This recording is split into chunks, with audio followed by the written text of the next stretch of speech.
Magandang gabi po sa inyong lahat.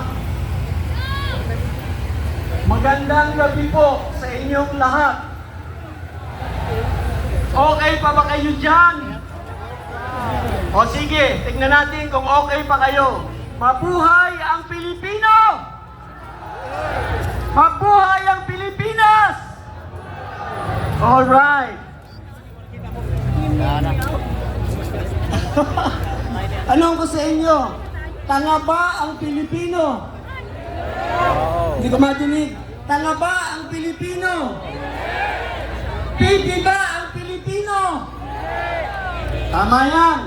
Sapagkat unang-una sasabihin ko sa inyo, tinatakot nila ang mga gustong magsalita, tinatakot nila ang mga gustong lumaban, kinakasuhan nila yung mga lumalaban para sa taong bayan, pero yung mga dapat kasuhan, kinakalong nila. Sabi ko sa mga kasamahan natin, huwag kayong matakot dahil tayong lahat may karapatang magsalita. Lahat tayo may karapatang lumaban.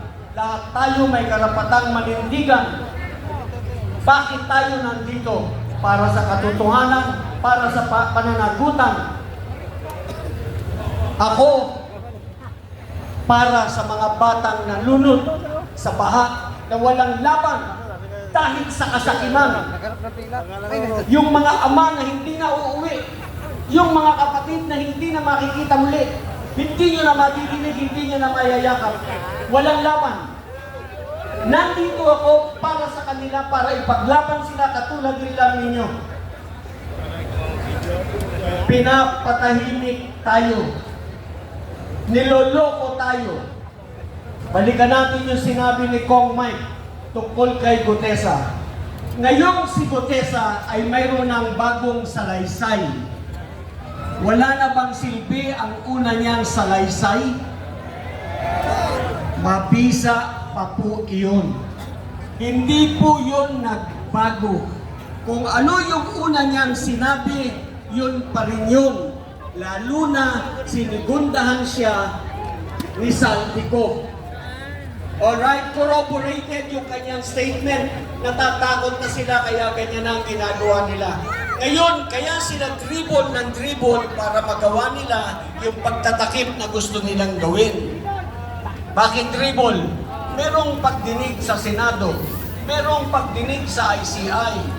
Pagkatapos niyan, may pagdinig din sa DOT, sa Department of Transportation, as DPWH. Pagkatapos, meron din pagkakaroon pa rin ng pagdinig sa Ombudsman bago sila makapag-file ng kaso.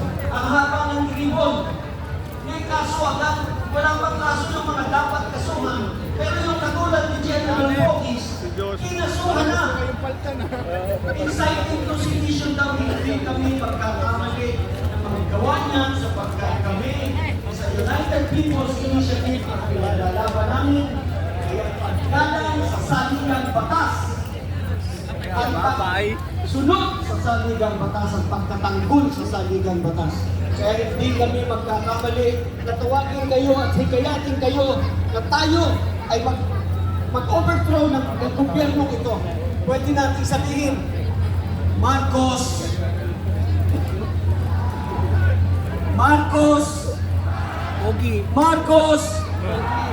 yan, pwede natin sabihin yan, pero hindi natin pwedeng sabihin, tara sa Malacanang, gibain natin yung bakod at pasukin natin yung loob.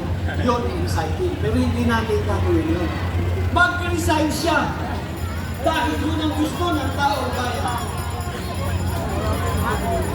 Sinabi ni Saldico, wala raw visa.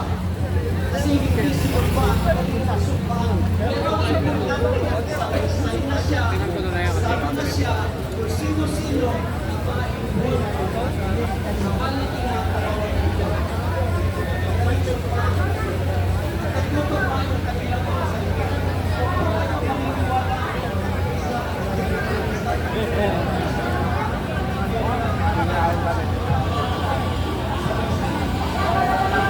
Ang nagabi po sa inyong lahat.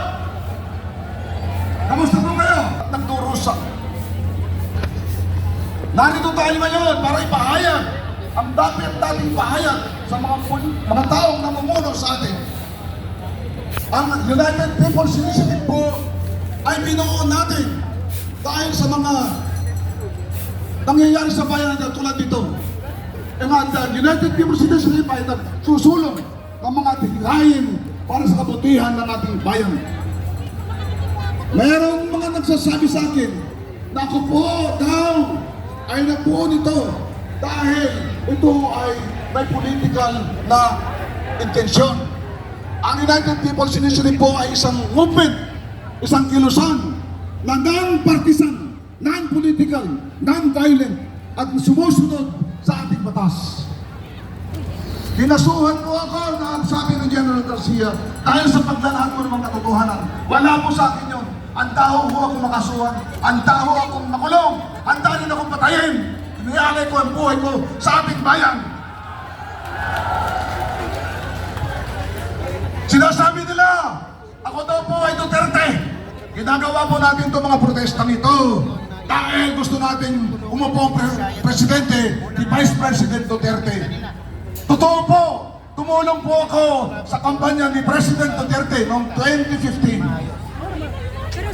Kasama po akong bumuo ng alyansang Altab, alyansang Duterte, Bongbong.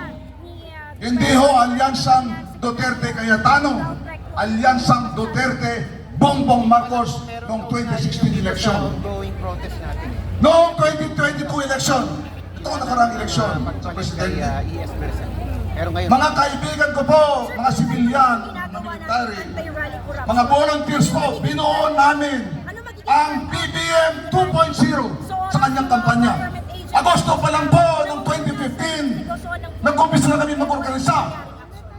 Sana man lang Nagkaroon ng mga programa. ng taong bayan na BBM 2.0 para sa kampanya ni BBM sa 2026 kailangan akong at 2022. pakita naman ng gilas Wala pa siyang tatandem noon. para yung Noong nag-decide si Inday Sara na makipagtambal sa kanya, ang aming grupo, tinawag namin BBM Sara 2.0.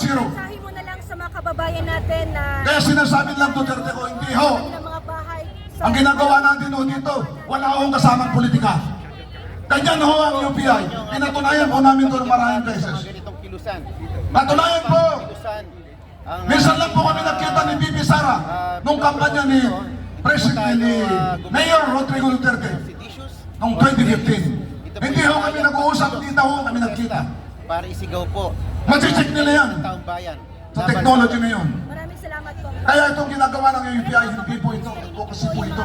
Kasi nakikita natin, nararamdaman natin na nagturo sa tumatangis ang ating bayan, nang hihingi sa atin ng saklolo at kalinga.